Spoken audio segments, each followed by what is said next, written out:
na mgbe anyị mechara n'obodo a na-ala obodo ekwensu bụ uzu ga na-amajiji ise ndị iro ga-anọ n'ọsọ ise ndị ọjọọ ga-anọ n'ọsọ ise ndị na-agwọ nsị ga-anọ n'ọsọ ise ndị okwu asị ga-anọ n'ọsọ ise eziokwu Chineke ga-apụta ihe ise onye anyị ka anyị na-arịọ ugbu a na ruo mgbe niile ebido ise.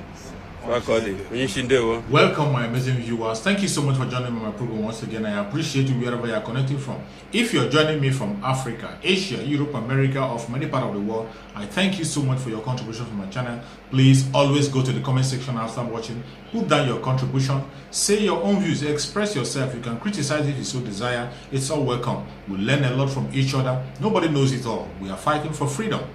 What we are asking for is freedom, the right for us to be able to determine our fate. We are asking for referendum. That is the assignment our Supreme Leader Mazen Nnamdi Kanu has given each of us, each and every one of us, to speak up.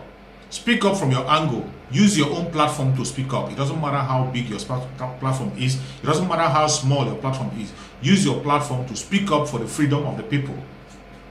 Speak up for the freedom of the southern part of Nigeria, more especially.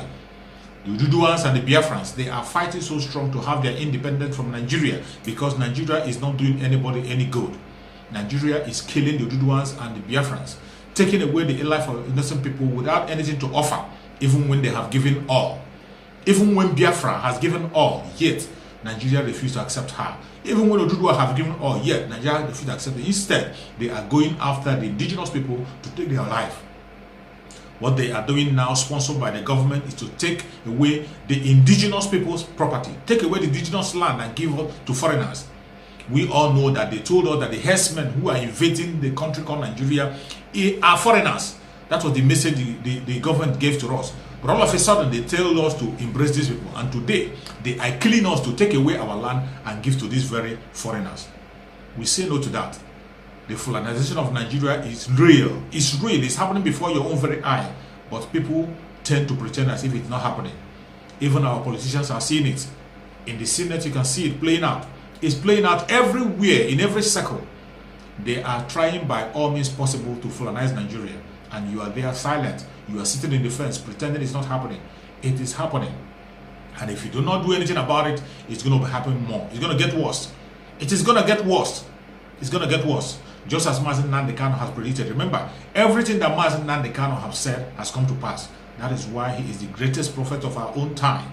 It doesn't matter what you call him. It doesn't matter how you look at him. You can insult him for all I care. I don't give a damn. I am following the word of Chukwuka Biama. He has given us somebody in Mazen Nnamdi Kanu who has been proven to be right in everything. Who is as white as snow. There is no corruption in him. That is why we are following him. 100% support of him. And 99.9% of the southern part of Nigeria are in support of Mazen Nnamdi Kanu. Not just the southeast this time around. His voice have gone so wide and loud, and people are hearing. Today, you can see our Ududua brothers. They are speaking louder than ever, fighting for their independence from that very contraction called Nigeria. They are fighting strong, just like the Biafrans are doing. And the south must be free from these clutches of the enemies. No matter how they try, we will never allow them to overtake us. We will never allow them to overcome us. We will continue to fight and we will get our victory very, very soon. Very, very soon. Our politicians can pretend for all I care. They can continue to pretend. They can continue to empower this division that the Janjaweed have placed in us. They divided us in the southeastern part of Nigeria, the old southeastern part of Nigeria. They divided us into pieces. They created their south-south and created the people they call the Niger Delta. These are brothers. One blood flowing in their vein with one belief and one struggle. People who believe in one thing with a common ideology.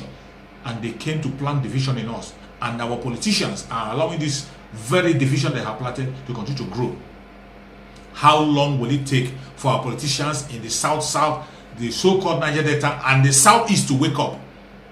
To begin to forge ahead and move in one front, just like the masses are doing. Mazen Nnamdi Kanu has done the needful to unite the masses in the southeastern part of Nigeria, the old southeastern region.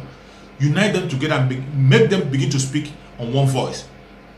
But yet, some people are still speaking as a zone, a particular tiny and minor section on that very side. In the southeastern region, there is no minority. In the old southeastern region, there is no minority. We are one and equal people. Stop making yourself a minority. You can see what is happening in the Senate. In the Senate, they cannot speak in one voice. They cannot come out and speak in one voice to be able to get what we want. They were there in all votes. They are losing all votes. You can see what is happening to those who call themselves the Niger Deltans, those who call themselves the South South. A vote against their rights. The 5% that is not even enough that was given to them was being reduced to 3%. Was being reduced to 2%. And what do they have to do? Their votes cannot be able to turn this around. They were only crying. They only make a noise. After a little noise, business as usual. Things continue the way it is. But how I wish that they are speaking in one voice with the southeastern part of Nigeria.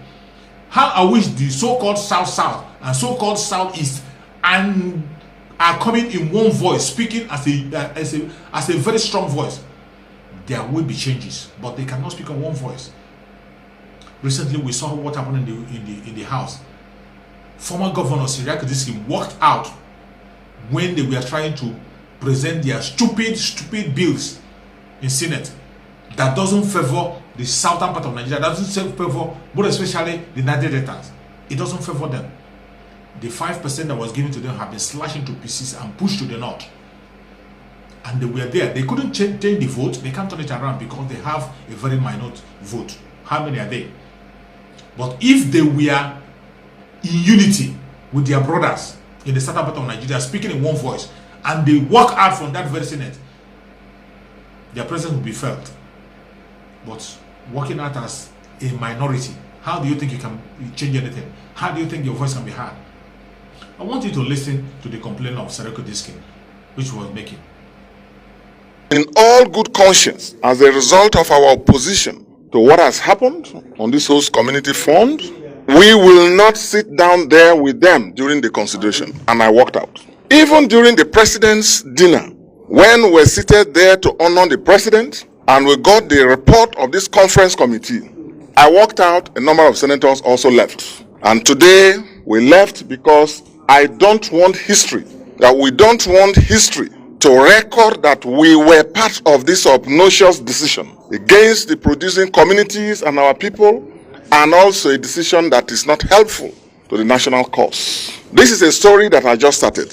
You were all here today when during the consideration or before the consideration of the conference report. Yes, and the observations and interjections that I made, by which the Senate President permitted me to, under privileges, make some comments. And I made it clear that the 3% ab initio is unacceptable, it is insensitive, and it does not serve the national interest, because the opportunity cost that this 2% difference will make in terms of security management of the region and of the communities is not helpful to investment inflow, as people are portraying. In any case, this money is not coming from the federal government. That's why I can't understand the basis. This money is to be taken out of the operation costs by the IOCs. And the IOCs are not complaining. Yet this National Assembly and this Senate pegged it at 3%. There was a tie, went into conference, and they still upheld the 3%. So this morning, I drew the attention of the Senate President and the senators that in all good conscience, as a result of our opposition to what has happened on this host community fund, we will not sit down there with them during the consideration. And I walked out. We also walked out, I walked out with some colleagues initially, the very day this was passed. And as I informed the Senate President, even during the President's dinner, when we're seated there to honor the President, and we got the report of this conference committee, I walked out, a number of senators also left. And today, we left because I don't want history. And some of us, senators who also followed to join me, I thank all of them, that we don't want history to record that we were part of this obnoxious decision against the producing communities and our people, and also a decision that is not helpful to the national cause. This is a story that I just started, and I hope that it ends well for Nigeria. Yes. Now, having said that, the PIB is a legislation that is meant to encourage investments and regulate activities in this critical sector. And we thought that this issue of host community and other issues have not been properly handled. Number one, you know that President Yaradua, who initiated this legislation, proposed 10% for host communities. President Yaradua, you know the part of the country comes from. But a passionate man granted amnesty, established the Niger Delta Ministry, and did what was in the best national interest. This current president proposed 5% in the initial bill. And now to divide it by half is completely insensitive and unacceptable. And that was what my walking out with colleagues today underscored. Was that the best option? A lot of people believe that walking out or staging a walkout wasn't the best option. No, it was important to record for posterity that on this issue, our names are not, we don't sit down there to give legitimacy or credibility to a decision that is obnoxious, a decision that is oppressive, a decision that is unacceptable. And that is a normal parliamentary process. We worked out after the consideration of that. The majority had their say, the minority had their way, our way, and we returned to be part of the electoral act deliberations. He can only complain, but nothing changes. Everything remains the same. He can only protest, but everything remains the same. What are you going to do? The only thing you have to do is to go back to the drawing board. Go back and unite with your brothers. Go back and unite the old Eastern region, the old Southeastern region. Go back and speak as a bloc. That is the only way you can make sense. That is the only way you can make sense. This is why Mazen Nandikan have been crying, calling everybody to come together and speak in one voice. Mazen Nandikan had cast. Some people said he's insulting. He is not insulting you, but he is calling your attention to what is happening. Calling your attention to what is happening. People call it insult. It's not an insult. Because you refuse to listen. Today, our Judah brothers are awakened and they are fighting stronger, more stronger than any other person. Thank God for the Judah group. And very soon, freedom is close. May God bless Mazen Nandikan wherever he is. God have given us to Mazen Nandikan to us, and we will cherish him and appreciate him all the days of our life. It doesn't matter what they say. It doesn't matter what they do. We always hear his message. His message is sounding very close to my ear every day. I want you to be meditating on the voice of Mazen Nandikan and his messages. Continue to meditate on his message. His messages never grow old. Sometimes when I play the messages, some people come and say it's an old video. There is no video of Mazen Nandikan that is old. None of his message is old. As long as we are still in that very contraction called Nigeria, none of the message of Mazen Nandikan is old. They are new every morning. The message of Mazen Nandikan is new every morning. That is why you have to play it over and over and over and again to keep yourself alive and refreshed. The voice of Mazen Nandikan and his message gives life. It gives hope. It gives confidence. That is why we will continue to listen to his voice until Biafra comes. And even after Biafra comes, our children will take up from there. Don't tell me that the message of Mazen Nandikan is old. It's never old. It is new every morning. That is why I play it again and again. And today, I'm going to play another section of the message of Mazen Nandikan so that you can listen to him once again and refresh your memory. And be awoken, be strengthened, and also stand strong with him. Let's watch. Or to campaign for sure whether or not to be given bail, or to argue for sure whether or not to be given bail. But within their papers, they also clearly forgot, this is why I'm upset with Parliament, they also forgot that the army came to my house on the 14th of September to kill me. I was due in court on the 13th of October. That is completely lost in the narrative, completely lost in the discussion, because that is what Nigeria does. They get you where they want you to be, then they spend a lot of money convincing the media, trying to intimidate them into publishing their own version of the story. Now, I think in the case of Shore, the area, or should I say the topic, that should be the fact that he was granted unconditional bail and that was not. Now, one of the charges against him was this idea that he insulted the president. Do you concerned about Nigerians being charged to court for insulting the president? And are you worried about that? I am not worried. The same charge was not against me. And during the prima facie phase of our case, it was thrown out by Bintaniak. You cannot insult somebody in a free society. If that person feels sufficiently aggrieved, they should, of course, have a recourse to the law court. That's what they're supposed to do. You cannot, there is nobody called a president. There is no office that is called the office of the president being occupied now by Jubil, of course, in the name of Muhammad Buhari, that is somehow sovereign. No, he's a human being. If he feels aggrieved or insulted, he should consult his lawyers, and it's a private matter. Nothing for the state prosecutor to take up as a charge against somebody. They leveled the same pathetic charge against me, and it was thrown out. All I could have done was to make reference to my case and to say that some nonsense was brought up during my case, and it was dismissed because it has no basis in law. But that is the thing about them. Both the judiciary, which I blame, the Nigerian judiciary is a complete and utter mess. They preside over this injustice, legalized injustice.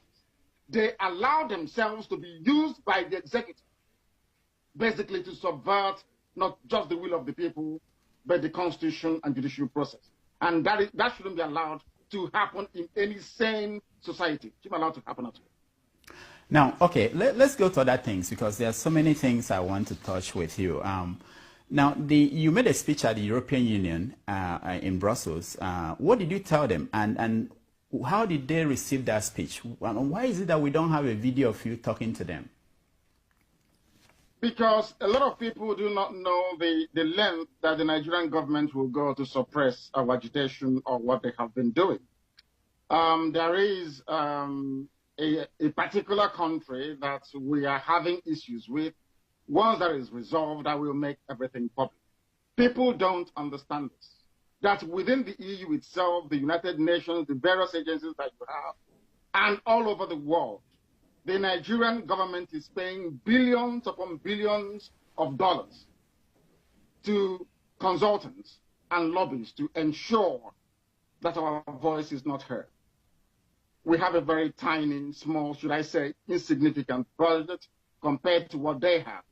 But we are making very massive inroads. But what I can say to people is that at the end of the day, you will see the result of our diplomatic offensive. And the zoo will not survive it. I'll show you. Okay, in Nigeria today, the battle for 2023 is on.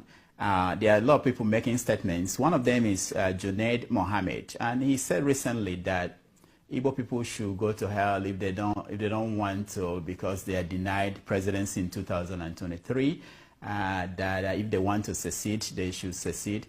What is your take on this talk about 2023 and Igbo people and the presidency? It's the same talk we've been hearing about since childhood, about reconstruction, rehabilitation, and heaven knows what the R is all about. It's the same thing about the youths of today are the leaders of tomorrow. The same garbage, the same nonsense that never comes to fruition. Anybody thinking that the Fulani cabal will relinquish power to the south come 2023 is not only deluded, but may have the need to see a psychiatric, doctor, because they're not well mentally. They will never do it. They have nothing, absolutely nothing. They have nothing. They contribute nothing to the economy. Absolute zilch, nothing to the economy. What did they contribute? I keep asking them all the time. When was the last time you heard about a Fulani writer? When was the last time you heard about a Fulani poet? Is it because of the almost the how do I put it, the monopoly being run by Dangote? What do they contribute to the economy? It's absolutely zero. They're contributing nothing. So they're holding on to power for their lives because they understand that to relinquish. I mean, of course, they had a bit of it under Jonathan after Obasanjo and the brief tenure of Yar'Adua. Jonathan came in. They were almost dying on a daily basis. They wanted it back by all means. thinking that power is coming to the South and wasting their time. I would not allow myself to be drawn into this very debate because it is very childish. That means that our people have learned nothing. Anybody campaigning, anybody pushing for the presidency to be returned to the South is deluded, quite frankly. I wouldn't even dignify them with any measure of contribution beyond what I've said right now. Do you think the same thing about this Hanese group that came out and said that people should forget about your movement and your group and Biafra and fight for Igbo presidency, that's what's important? I think I've lost you. I don't know if you can hear me. Can you hear me? Okay, I can hear you. So you didn't hear my question. I can hear you. I'm saying... I heard the question. It's about you know, anybody can afford to raise, a few friends can gather in a palm wine bar somewhere and raise 4,500 to 4,600 and pay the nearest journalist to publish their press statement. That doesn't make it credible, valid. It is absolute nonsense. Nobody in their right mind, I repeat, nobody in their right mind will even contemplate the possibility of... Okay, I think we are having technical difficulties. His line is frozen. We will take a break and then we'll be right back. 4 years is our turn. You mentioned, does Ohanese have credibility? Okay. Who talks about Ohanese? Do they have any credibility at all? Can they convene a meeting, even a local meeting? Anybody will answer? No, of course we won't go there. Because they know that they are just a front, or should I say an extension of the Fulani Caliphate in our land. They do not matter. Nobody takes them seriously. And quite frankly, I'm even shocked that you're raising this very matter. Because Ohanese doesn't exist. They don't exist on the page of newspapers. All right. They have no credibility on the ground. All right. We are running out of time. Let me ask you one more question about Senator Ike Kweremadu and what happened to him in Germany. I know you've had time to reflect on the treatment he received from some activists, Biafran activists. Do you think that he got the right treatment, and did that treatment advance your goal?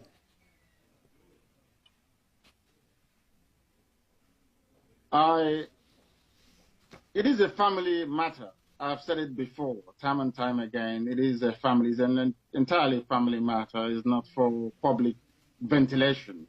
It's not an issue that I wish to discuss in public. It is a private family matter which has been resolved.